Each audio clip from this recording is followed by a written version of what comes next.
Hola a todos. Hoy vamos a hablar de componentes y entonces empezamos con la definición. Un espacio topológico, como siempre, y tómense un punto en Sx. Entonces definimos la componente y pues algunos dicen la componente conexa.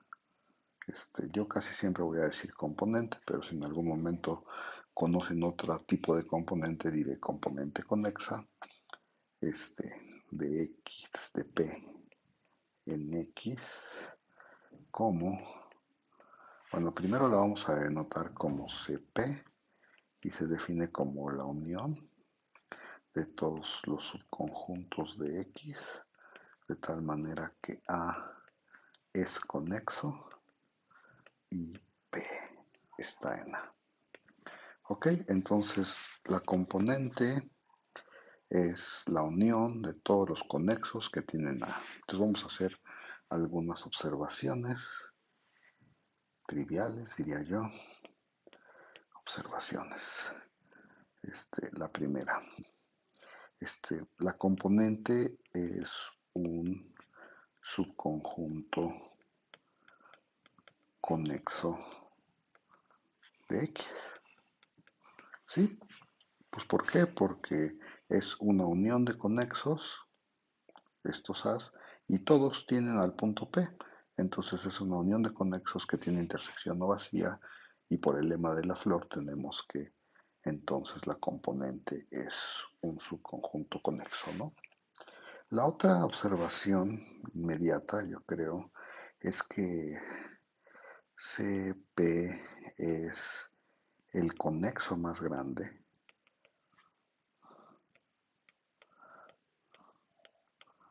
que tiene AP, ¿no? O sea, es maximal con respecto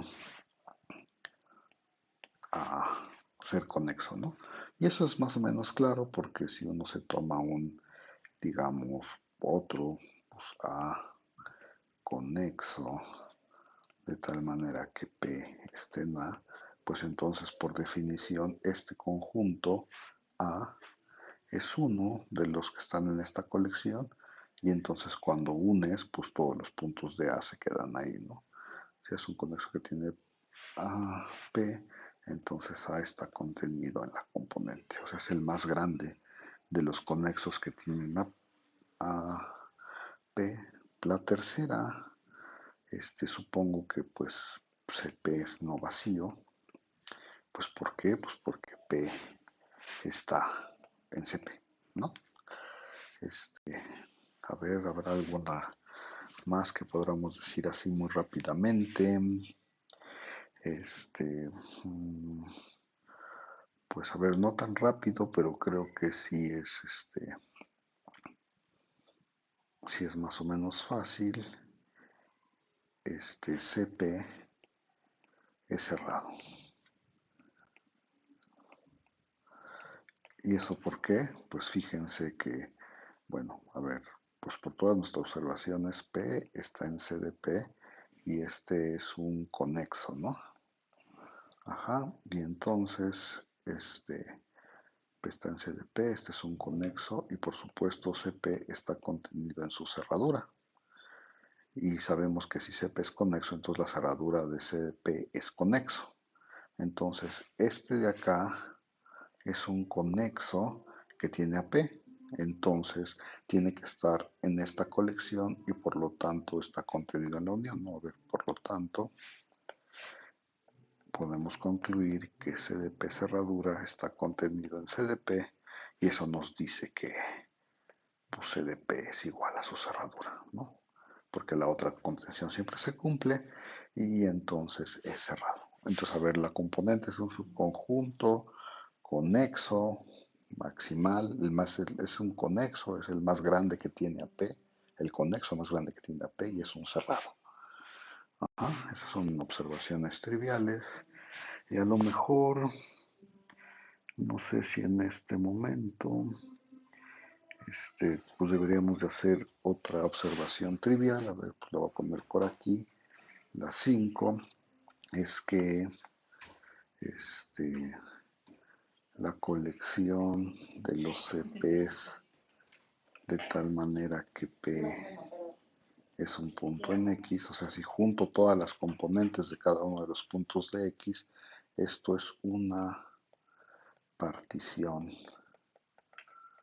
de X. Y partición como las de superior, ¿no? O sea, es una cosa que te da la unión, bueno, que la unión es el total y que son no vacías y que no se intersectan, ¿no? Entonces, a ver, vamos a ver primero. Pues, a ver, primero, creo que para que sea una partición, lo primero que hay que probar es que la unión de las CPs con P en X es igualito a X. Y pues eso es más o menos claro también. Esta contención sí se da porque todos los CDP son subconjuntos de X y entonces este, esta contención es inmediata y la otra pues también es inmediata porque si tú tomas un punto en X, ¿en dónde está? Pues en su correspondiente CDP, ¿no? ¿Sí? ¿Está bien? Sería observar esto y la definición. Entonces, la unión sí te da el total. Aquí ponemos como 2 de mi definición de partición. Pues la 2 sería este, que para toda P en X, C de P es distinto del vacío. Ya lo observé acá arriba, de hecho. Y la tercera de las particiones sería que si tú tienes que C de P intersección C de Q es distinto del vacío, entonces C de P es igual a C de Q. Ajá, y para probar eso, pues es también más o menos fácil. Si de verdad estos dos se intersectan, entonces uno puede considerar la unión de CP y CQ. Y entonces esta es la unión de dos conexos que se intersectan. Entonces por el lema de la flor yo tengo que este es un conexo. Y además, pues observe usted que P está en CDP y Q está en CDQ. Entonces es un conexo que tiene tanto a P como a Q. ¿Ok? Y entonces si es un conexo que tiene a P, pues uno puede concluir que entonces esta cosa está contenido en la componente de P, no es un conexo que tiene a P. Y de igual manera esta cosa está contenida en la componente de Q, ¿no? Son conexos que tienen a P y a Q, entonces tienen que meter adentro de la componente por una observación que ya habíamos hecho, ¿no? Si era conexo y tenía P, entonces estaba contenido en CDP. Y eso pues ya nos da la igualdad, ¿no? Porque entonces tenemos que pues uno observa, pues entonces CDQ en particular está contenido en CDP y CDP está contenido en CDQ y eso nos dice que CDP es lo mismo que CDQ, que era lo que queríamos probar y entonces de verdad es una partición. Ok, bueno pues eso son como las cosas importantes de las componentes. A lo mejor habría que dar ejemplos, ¿no? A ver, ejemplos. Ejemplos, pues no sé. Voy a poner algunos ejemplos por aquí. Ajá, ejemplos. A ver, el primero. Por ejemplo, si ustedes saben que algo es conexo, ¿quiénes son las componentes? Pues a ver, nada más a poner un ejemplo. Pues ponemos los reales con la usual. Este, nosotros sabemos que este es conexo porque acuérdense que este es un intervalo y ya probaron ustedes que los intervalos son conexos. Entonces este es conexo y pues si te tomas un P en X, te pregunto, digo, perdón, un número real, te preguntas quién es CDP, pues es el conexo más grande que tiene a P. Pues no puede ser otro que todos los números reales. Y en realidad, pues no tenía nada que ver que fueran los reales, ¿no? Con que fuera conexo, uno tiene que las componentes, pues entonces tienen que ser el total, ¿no? O sea, las componentes de espacios conexos es el total. A ver, vamos a ver un poco más interesante. 2, a ver, pues uno clásico, ¿no? X con la topología discreta, ¿no? ¿Quiénes son las componentes? Bueno, X distinto del vacío. Tómense un punto en X y pregúntese usted quién es la componente. Entonces tengo que tener un conexo que sea cuando tengo que encontrar el conexo más grande que tenga P. Bueno, ahí les va uno. El unitario de P, por supuesto, tiene a P, ¿no? Y por supuesto es conexo, ¿no? Porque es conexo, pues a ver, trátenlo de separar en dos cosas no vacías, que uno tenga uno y el otro tenga el otro. Que uno, bueno, traten de separar este conjunto en dos cosas que no se, que estén mutuamente separadas. Pues no se puede, ¿no? Porque los unitarios, pues los únicos subconjuntos que tienen son el vacío y el unitario, ¿no? Entonces, pues no se puede separar en dos cosas, en dos subconjuntos no vacíos y mutuamente separados, ¿sí? Entonces, este es conexo. Y por tanto, bueno, esta es una buena observación, déjenme decirles, ¿eh? Los unitarios siempre son conjuntos conexos. Habría que observarlo y si quieren, pues pruébenlo bien en sus tareas. Pero entonces esto significa que pues, este conjunto pues, va a estar adentro de la componente, ¿no? Y yo digo que va a ser igual a la componente. ¿Por qué? Va a ser igual a la componente. A ver qué tengo que demostrar. Tengo que demostrar que, que no hay o sea que este es el conexo más grande que tiene CDP dentro de este espacio, ¿no? Y entonces tú dices, si de pura casualidad este, existiera un conjunto A de tal manera que P estuviera en A y un Q distinto de P también estuviera en A, si de pura casualidad existiera un conjunto conexo de tal manera que P estuviera en A y tuviera otro punto que no fuera Q, que no fuera P, perdón, entonces yo voy a demostrar que ese conjunto es disconexo. Ok, a ver, entonces, pues fíjense ustedes que A se puede escribir como P unión A menos P, ¿no? ¿Sí está bien? Y entonces, a ver, la primera pregunta es, ¿qué topología tiene A? Pues como este es un espacio discreto, pues todo es abierto y todo es cerrado. Entonces, ¿qué topología hereda A? Pues la topología discreta, ¿no? Porque todos los subconjuntos de A en particular van a ser abiertos del grande y por lo tanto abiertos de A.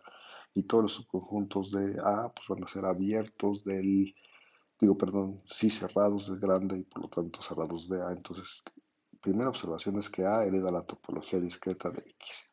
Entonces, como hereda la topología discreta, este de aquí es abierto y este de aquí es abierto. ¿Sí? Y A se puede escribir claramente como estos dos. Entonces lo ponemos aquí. Entonces estos son, este es abierto y este también es abierto.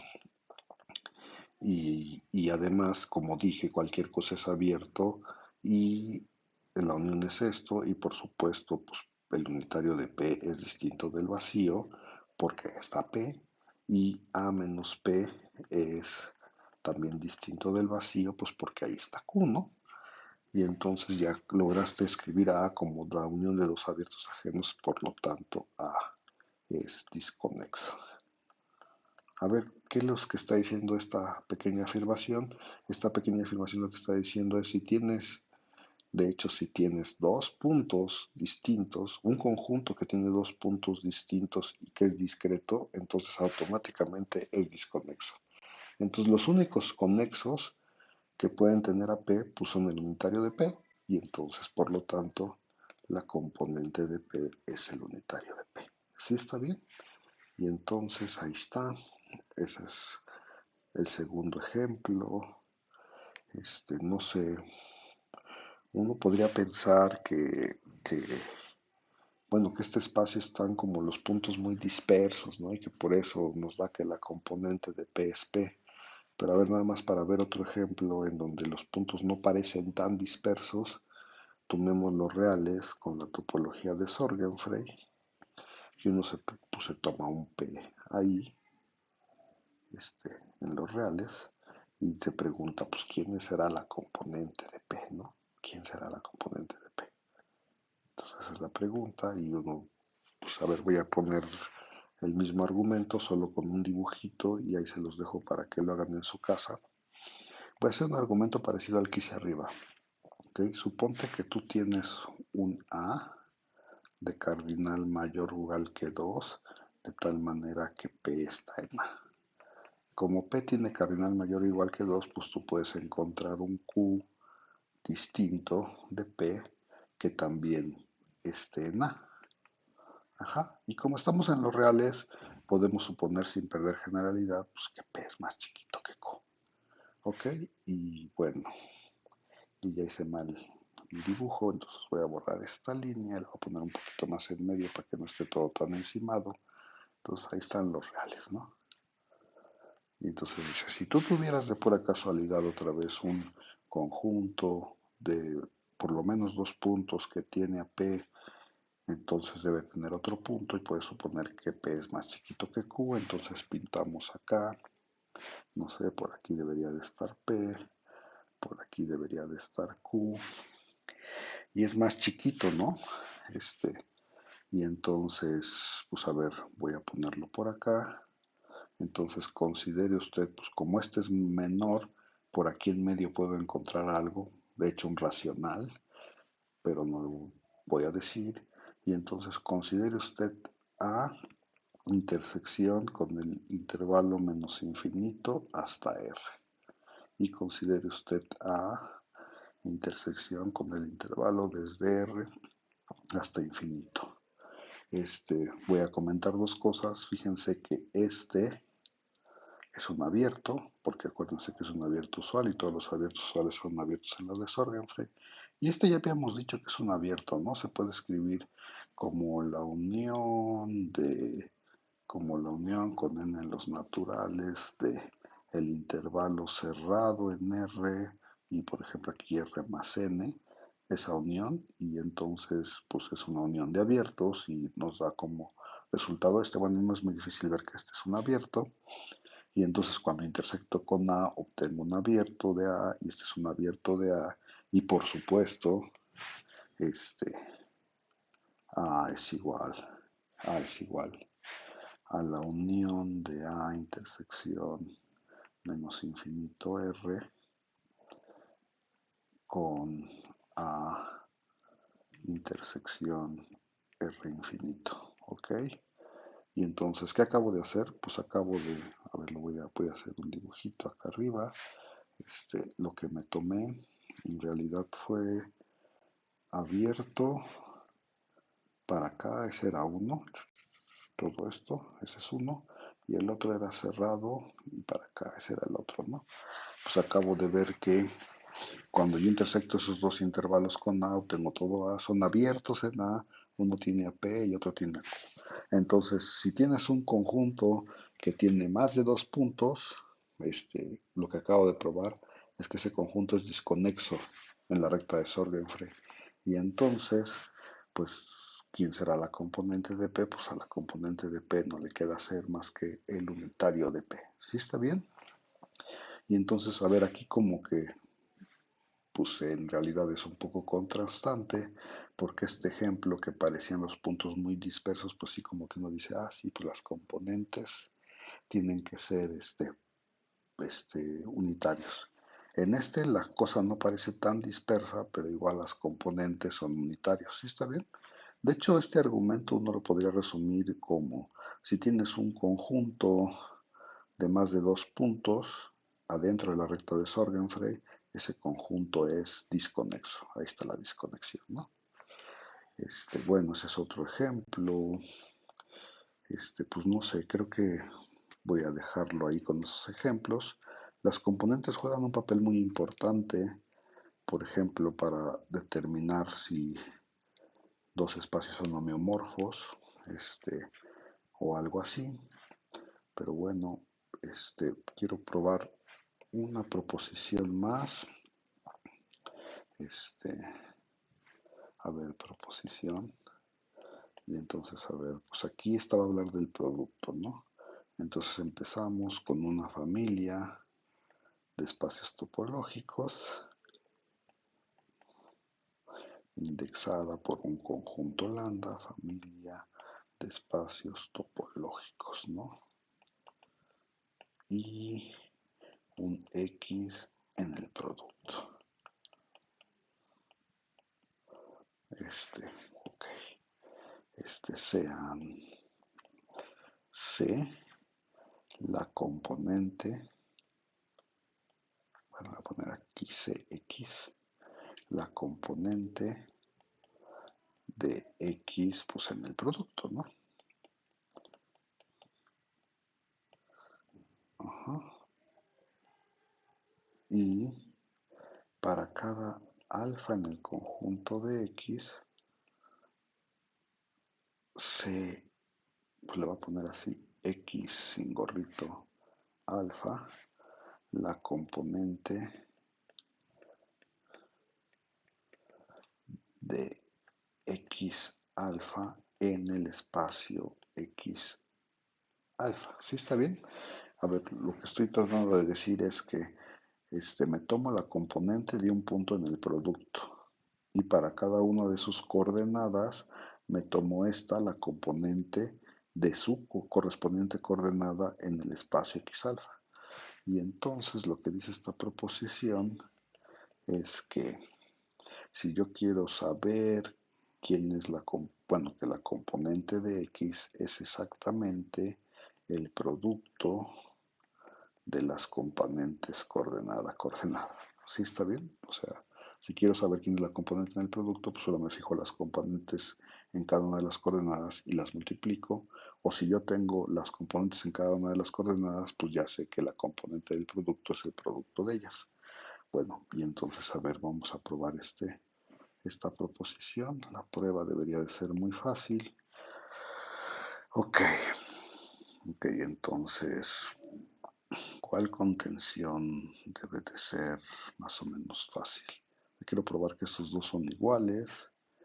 Entonces, yo creo que una contención inmediata es esta, porque si uno se toma un punto en cada una, bueno, si uno quiere probar esta contención, entonces dices, fíjate que por definición, bueno, por un teorema que ya probamos, es un conexo, ¿sí? Porque el producto de conexos es conexo. Entonces este es un conexo que por cierto tiene a X, ¿no? Porque pues cada coordenada X alfa está en el correspondiente C alfa, ¿no? ¿Sí? O sea, a ver, lo escribo tantito, digo, como el producto de las alfas es conexo por un resultado que vimos antes, el producto de conexos es conexo y además X está en el producto de las C alfas. Y esto sí es cierto porque cada una de sus, o sea, este X alfa está en su respectiva componente, ¿no? Entonces X está ahí, pues tenemos que es un conexo del producto que tiene a X, entonces por lo tanto, sí, acá, por lo tanto, este conexo debe de estar contenido en la componente, ¿no? Ahí está, y esa es esa contención. Y la otra, pues uno observa lo siguiente. A ver si lo puedo decir rápido. Este, ok. ¿Qué pasa cuando yo, bueno, para cada beta en el conjunto de índices, agárrese usted una beta arbitraria y entonces dices, pues cuando yo proyecto este CX, yo obtengo un conexo, ¿no? ¿Por qué? Pues porque este es un conexo, C de X es un conexo, la proyección es una función continua, entonces las funciones continuas mandan conexos en conexos. Sí, está bien, mandan conexos en conexos. Por otro lado, yo sé que el X alfa está en su respectiva componente, ¿no? Sí, ya me di cuenta que aquí escribí un poco mal, porque aquí escribí C alfa y se llaman, nadie me dijo otra vez, estos se llaman en realidad, ahorita lo corrijo, se llaman CX alfa, ¿no? Y esta se llama también CX alfa y esta se llama CX alfa. Y entonces aquí me falta una, esta es la componente, esto también se llama CX alfa, ok. Perdonen ustedes.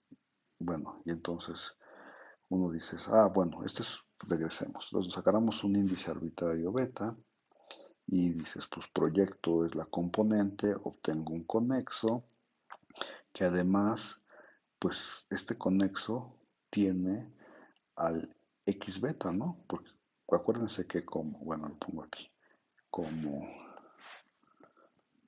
como X está en su componente, pues entonces cuando yo proyecto con beta, cuando yo proyecto con beta, está en su componente, entonces cuando yo, ya ven, quién sabe qué hice, esperen un segundo. Como X está en su componente, cuando yo proyecto ese X, pues va a estar en la proyección beta de C de X, ¿no? Pero este se llama X beta, ¿sí? Y acuérdense que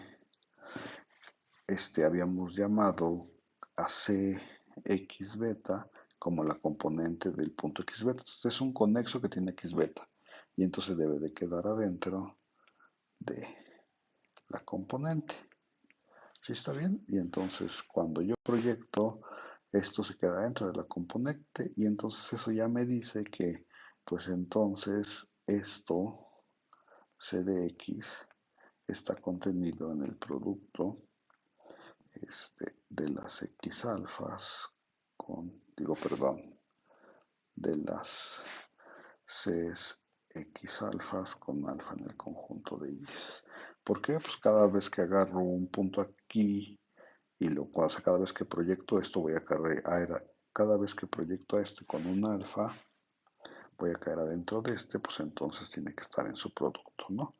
Y esa era la otra contención que queríamos probar. Entonces este nos da una forma de saber cómo son las componentes en el producto. ¿Ok? Bueno. Y entonces creo que lo único que nos faltaría decir es que, bueno, a ver, y una vez se los dejo de tarea. A ver, lo voy a escribir por aquí. Pues voy a observar una cosa, pero ahí lo escriben ustedes bien en su casa, ¿ok? Si tú tienes, por ejemplo, una función continua de un x a un y y te fijas en una componente, o sea, te fijas en p, a ver, lo voy a hacer grande, en x y te fijas en su componente, y bueno, cuando la mandas, la componente es un conexo que entonces tiene que estar en, bueno, es un conexo, ¿no? Que por cierto, ¿a quién tiene? Ese conexo tiene a f de p, ¿no? Porque si p está, o sea, p está en su componente, ¿no? O sea, p siempre está en su componente, entonces cuando yo la mando, pues ese conexo debe tener a f de p, perdonen ustedes, lo que quería escribir era algo así, ese conexo debe tener a f de p y entonces debe de estar adentro de la componente de f de p, ¿no? Entonces si esta es continua, perdón, esta es continua, o sea, lo que estoy tratando de decir es, si tienen una función continua, entonces componentes van a dar adentro de componentes. ¿De cuál? Pues de esta, ¿no? ¿Sí está bien o no? Y de hecho, si este fuera, ahora si f fuera un nomio, ¿qué pasaría? Pues componentes van a dar a componentes, pero la función tiene que ser sobre, y entonces tiene que llenar a toda la componente, o sea, hay de tareas se les queda probar que la imagen de CDP tiene que ser exactamente C de la imagen de P, ¿no? si este es un ohmio. Acuérdense que los ohmios son continuos, con inversa continua y biyectivos, ¿ok? Entonces tendrías que llenar todo y entonces componentes van a dar a componentes, ¿ok? Y por ejemplo, pues eso ya les daría una forma de saber este, si dos espacios son homeomorfos, por ejemplo, o digo que no son homeomorfos. Por ejemplo, si tú sabes que algo es conexo y que algo es disconexo, pues no pueden ser homeomorfos, ¿no? O que algo tiene, digamos, dos componentes y el otro tiene tres componentes, pues no pueden ser homeomorfos. Sí está bien porque pues, tendrías que tener el mismo número de componentes. Sí está claro. O sea, no hay forma de que con dos componentes yo llene las tres componentes del otro lado. Pero bueno, eso es por su tarea. Este, y bueno, nada más les voy a pedir que chequen en el Dugunji, en la página, déjenme ver qué página es, 112, que chequen los ejemplos. Pues a ver, ahí se llaman ejemplo 2 5 perdón. Ejemplo 6. El ejemplo 5 dice que las componentes del conjunto de Cantor también son conjuntos unitarios. Este, y que, bueno, y el ejemplo 6 es interesante, les da dos espacios que aunque haya una función, perdón, que haga una función continua y biyectiva de uno al otro y viceversa, no son homeomorfos, entonces es un ejemplo interesante. Chéquenlo para que se los pueda yo preguntar en su examen. Y creo que lo último que tengo que decir es que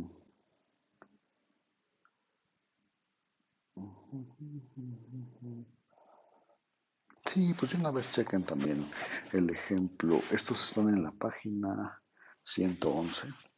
Estos estaban en la 112 y en la 111 están, pues no sé, el ejemplo 1 que habla de cómo son las componentes de los racionales, el ejemplo 2 que, bueno, sí, el ejemplo 2 que habla de otro espacio y bueno, ahí se los dejo de tarea para que se los pueda preguntar en su examen. Bueno, pues chequen todo eso y nos vemos en la próxima. Yo creo que la próxima voy a empezar con compacidad.